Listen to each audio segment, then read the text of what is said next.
Hello दोस्तों, नमस्कार। आप सभी का स्वागत है हमारा चैनल रॉय स्मार्ट क्लास में। तो आज हम पढ़ेंगे क्लास 10th का हिंदी चैप्टर पढ़ेंगे। यूरोप में राष्ट्रवाद। इतिहास पढ़ेंगे, ठीक है। हिस्ट्री, जिसको हम हिस्ट्री बोलते हैं। चलिए फर्स्ट क्वेश्चन से हम स्टार्ट करते हैं, ठीक है। देखिए फर्स्ट क्वेश्चन, राष्ट्रवाद की अवधारणा का जन्म किस घटना से माना जाता है? ए पुनर्जागरण, बी धर्म सुधार आंदोलन, सी गौरवपूर्ण क्रांति, डी फ्रांस की क्रांति। चलिए फर्स्ट का आंसर बताइए। देखिए फर्स्ट का आंसर होगा ए पुनः जागरण। चलिए 2 नंबर, 1789 की फ्रांसीसी क्रांति के समय वहाँ किस राजवंश का शासन था?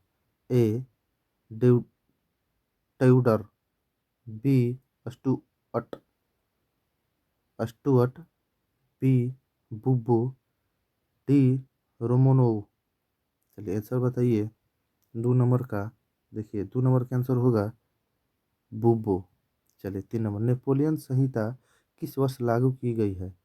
नेपोलियन संहिता किस वर्ष लागू की गई?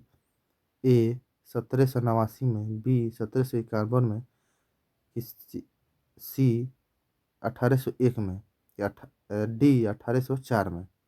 चलिए तो इसका आंसर बताइए 3 नंबर का। तो देखिए 3 नंबर का आंसर होगा डी 1700, सॉरी दोस्तों, 1804 में। चलिए देखते हैं 5 नंबर। देखिए 5 नंबर, वियना कांग्रेस में कौन राष्ट्र सम्मिलित नहीं था? वियना कांग्रेस में कौन राष्ट्र सम्मिलित नहीं था? ए ब्रिटेन, बी रूस, सी फ्रांस, डी जर्मनी। चलिए 4 नंबर का आंसर बताइए। तो 4 नंबर का आंसर होगा D Germany. 5 number, Vienna Congress में पवित्र संघ की योजना किसने प्रस्तुत की थी? ए रूस ने, बी ब्रिटेन ने, सी फ्रांस ने, डी ऑस्ट्रेलिया ने। चलिए 5 नंबर का आंसर बताइए। देखिए 5 नंबर का आंसर होगा सी फ्रांस ने। चलिए 6 नंबर, गीजो कहाँ का प्रधानमंत्री था? ए प्रशा का, बी तुर्की का, डी सी फ्रांस का, कि डी स्वीडन का। चलिए 6 नंबर का आंसर बताइए। देखिए 6 नंबर का आंसर होगा सी फ्रांस का। चलिए 7 नंबर, सेडोवा का युद्ध किसके बीच हुआ था? सेडोवा का युद्ध किसके बीच हुआ था? A Austria Sweden, B Austria प्रशा, सी स्वीडन प्रशा, डी तुर्की मिस्र। चलिए 7 नंबर का आंसर बताइए। तो देखिए 7 नंबर का आंसर होगा बी ऑस्ट्रिया प्रशा। चलिए 8 नंबर देखते हैं। चलिए 8 नंबर, यूरोपीय सभ्यता का पालाना किसे कहा जाता है? ए इटली को, बी फ्रांस को, सी इंग्लैंड को, डी यूनान को। चलिए 8 नंबर का आंसर बताइए। तो देखिए 8 नंबर का आंसर होगा डी यूनान को। चलिए 9 नंबर, किस वर्ष यूनान को एक स्वतंत्र राष्ट्र घोषित किया गया है? ए 1830 में, बी 1832 में, कि सी 1834 में, कि डी 1836 में। चलिए 9 नंबर का आंसर बताइए।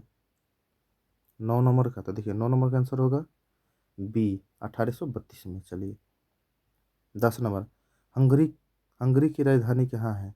हंगरी की राजधानी कहाँ है? ए तुर्की, बी बुडापेस्ट, सी प्रसा, की डी सीडन।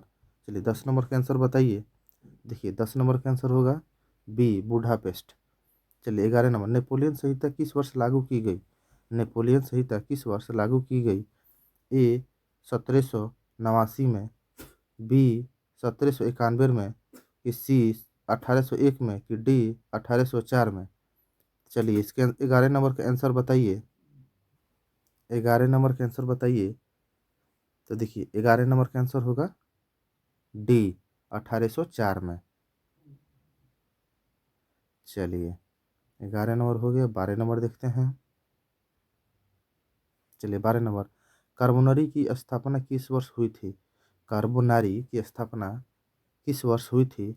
ए 1810 में, बी 1815 में, कि सी 1830 में, कि डी 1848 में। चलिए 12 नंबर का आंसर बताइए। तो देखिए 12 नंबर का आंसर होगा ए 1810 में। चलिए 13 नंबर, 1829 की एड्रियानोपुल एड्रियानोपुल की संधि किस देश के साथ हुई? ए हंगरी, बी तुर्की, सी यूनान, डी पोलैंड। चलिए 13 नंबर का आंसर बताइए। देखिए 13 नंबर का आंसर होगा बी तुर्की। चलिए 14 नंबर, किस युद्ध के बाद जर्मनी की एकीकरण पूरा हुआ? किस युद्ध के बाद जर्मनी का एकीकरण पूरा हुआ? प्रासा डेनमार्क युद्ध, बी सीडोन का युद्ध, सी सिड सेडाओ का युद्ध, डी क्रीमिया का युद्ध। चलिए 14 नंबर का आंसर बताइए। देखिए 14 नंबर का आंसर होगा बी सीडोन का युद्ध।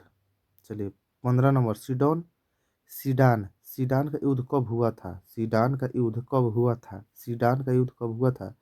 ए 1867 ईस्वी में, बी 1868 ईस्वी में, कि सी 1870 ईस्वी में, कि डी 1871 ईस्वी में। चलिए 15 नंबर का आंसर बताइए। देखिए 15 नंबर का आंसर होगा सी 1870 ईस्वी में। चलिए 15 नंबर हो गया। 16 नंबर देखते हैं। चलिए 16 नंबर, फ्रांस के किस राजा ने कहा था, मैं अंग्रेजी राजा की भांति शासन करने की अपेक्षा लकड़ी काटना अधिक पसंद करूंगा? ए लुई 16वां ने, बी नेपोलियन बोनापार्ट ने, सी लुई नेपोलियन ने, डी चार्ल्स दसम ने। चलिए 16 नंबर का आंसर देखिए। 16 नंबर का आंसर होगा डी चार्ल्स दसम ने। 16 नंबर का आंसर होगा डी चार्ल्स दसम ने। चलिए देखते हैं 17 नंबर। 17 नंबर, किसने कहा था जब फ्रांस छींकता है तो बाकी यूरोप की सर्दी जुकाम हो जाता है? किसने कहा था जब फ्रांस छींकता है तो बाकी यूरोप को सर्दी जुकाम हो जाता है? चलिए इसका आंसर हम देखते हैं। चलिए देखिए 17 नंबर का आंसर, देखिए 17 नंबर का आंसर होगा, 17 नंबर का आंसर होगा ए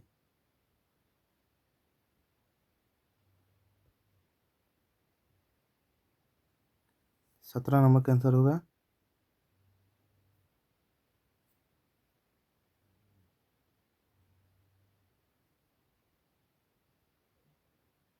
देखिए 17 का आंसर होगा ए मेटरनिक ने। मेटरनिक ने मेटरनिक ने। ठीक है 18 नंबर, यूरोपीय सभ्यता का पलना किसे कहा जाता था? यूरोपीय सभ्यता का पलड़ा किसे कहा जाता था? ए इटली का, बी फ्रांस को, सी हंगरी को, कि डी यूनान को। चलिए 18 नंबर का आंसर बताइए। देखिए 18 नंबर का आंसर होगा डी यूनान को। चलिए 19 नंबर, मोटरनिक का पतन किस वर्ष हुआ था? मोटरनिक का पतन किस वर्ष हुआ था? ए मार्च 1848 ईस्वी में, बी अप्रैल 1848 ईस्वी में, कि सी मई 1848 ईस्वी में, कि जून 1848 ईस्वी में। चलिए 19 नंबर का आंसर बताइए। तो देखिए 19 नंबर का आंसर होगा सी 19 19 नंबर का आंसर होगा सी मई 1848 ईस्वी में। चलिए 20 नंबर देखते हैं, जर्मनी का एकीकरण किस वर्ष हुआ था? जर्मनी का एकीकरण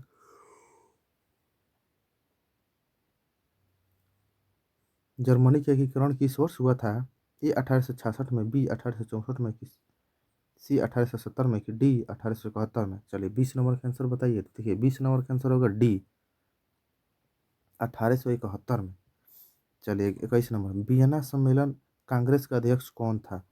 वियना वियना सम्मेलन कांग्रेस का अध्यक्ष कौन था? A Napoleon Bonaparte, B Louis 18वां, सी चार्ल्स एल्बर्ट, कि डी मेटरनिक। चलिए 21 नंबर का आंसर बताइए। तो देखिए 21 नंबर का आंसर होगा डी मेटरनिक।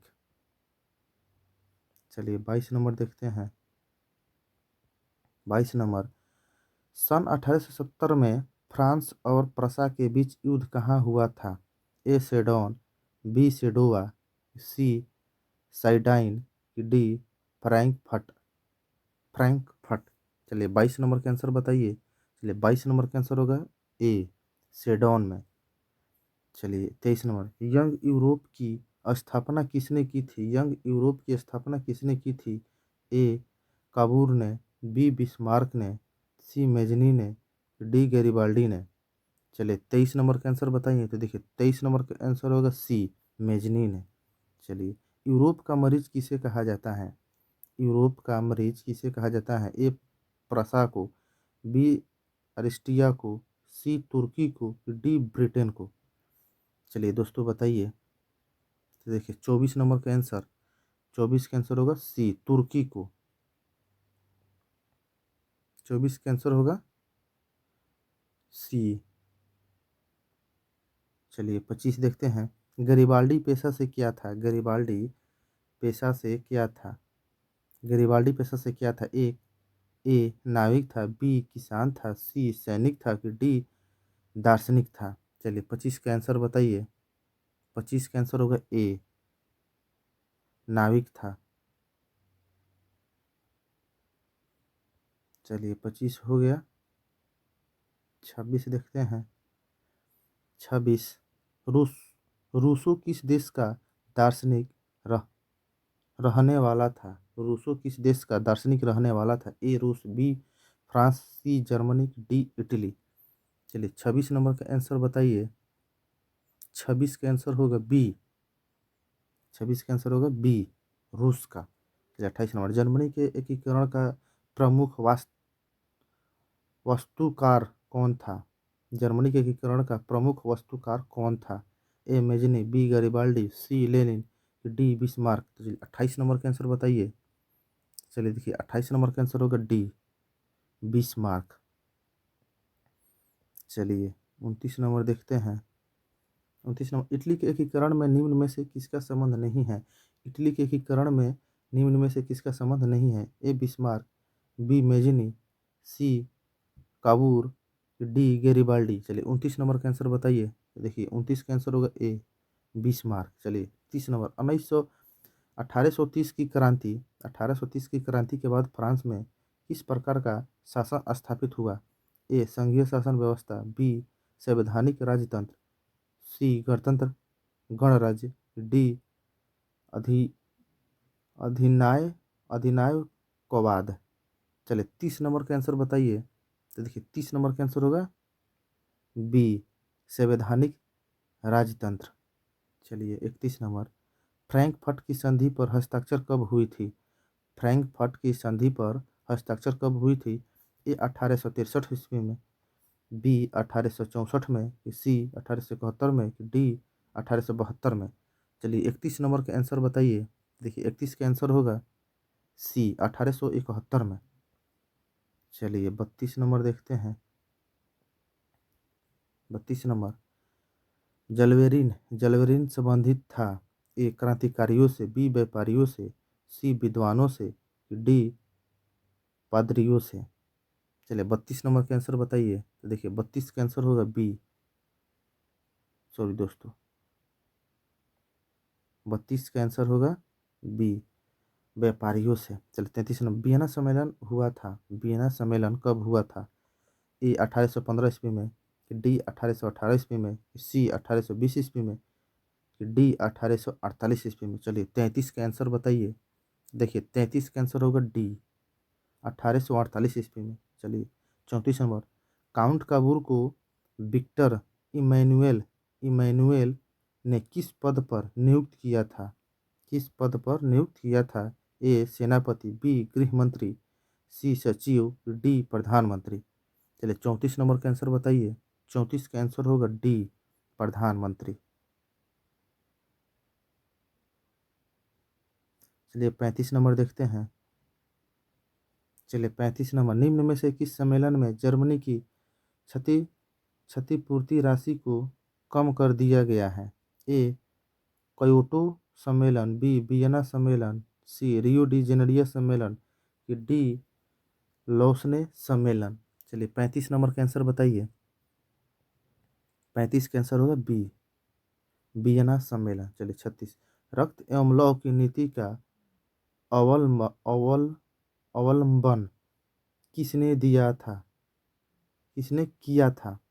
रक्त एवं लौह की नीति का अवलंबन किसने किया था? ए हिटलर ने, बी विलियम प्रथम ने, सी बिस्मार्क ने, डी मेजनीन है। 36 के आंसर बताइए। देखिए 36 का आंसर होगा सी बिस्मार्क ने।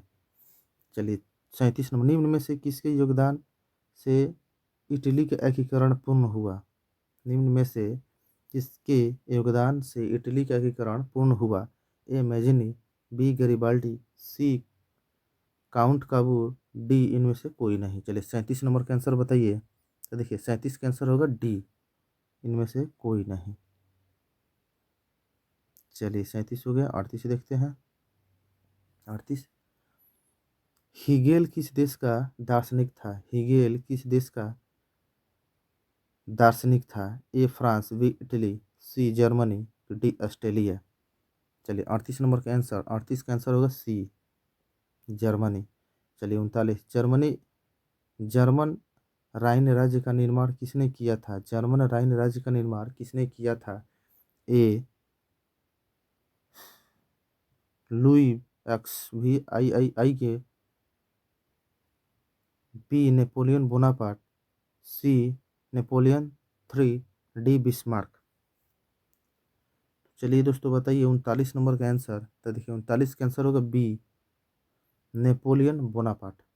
चलिए 40 नंबर, फ्रांसीसी क्रांति कब हुई? फ्रांसीसी क्रांति कब हुई?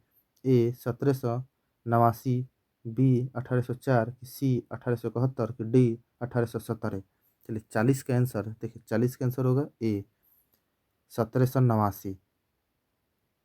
चलिए 41 नंबर, मेजनी का संबंध किस गठन से था? मेजनी का संबंध किस गठन से था? ए लाल सेना, बी चेका, सी लाल कुर्ती, डी कार्बोनारी।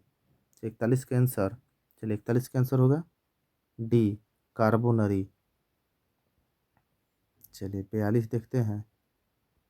42, राष्ट्रीय आंदोलन का केंद्र जिनेवा विश्वविद्यालय कहाँ स्थित है? राष्ट्रीय आंदोलन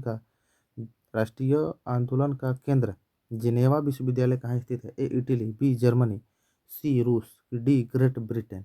चलिए 42 नंबर का आंसर बताइए। तो देखिए 42 का आंसर होगा बी जर्मनी। चलिए 43, कोसुथ, कोसुथ का संबंध किस देश से है? कोस कोसुथ का संबंध किस देश से है? ए ऑस्ट्रेलिया, बी यूनान, सी पोलैंड, डी हंगरी। चलिए 43 नंबर का आंसर, देखिए 43 का आंसर होगा डी हंगरी। चलिए 44 नंबर, वियना कांग्रेस का मुख्य उद्देश्य क्या था? ए गणराज्यों को पुनर्स्थापित करना, बी लोकतंत्रों को पुनर्स्थापित करना, सी राजतंत्रों को पुनर्स्थापित करना, डी इनमें से कोई नहीं। चलिए 44 नंबर का आंसर बताइए। देखिए 44 का आंसर होगा सी राजतंत्रों को पुनर्स्थापित करना।